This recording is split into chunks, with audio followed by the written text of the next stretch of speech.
যুদ্ধের শহীদের সংখ্যা 2000।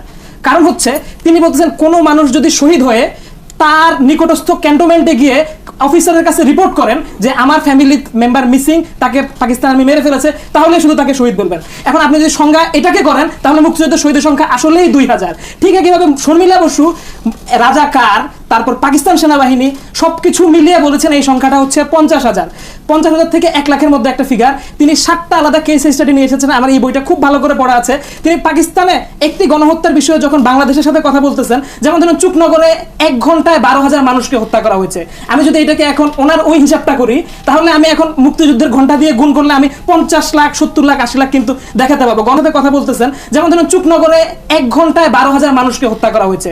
আমি যদি এটাকে এখন ওনার ওই হিসাবটা করি তাহলে আমি এখন মুক্তিযুদ্ধের ঘন্টা দিয়ে গুণ করলে আমি 50 লাখ, 70 লাখ, 80 লাখ কিন্তু দেখাতে পারবো। গণহত্যা এইভাবে কাজ করে না।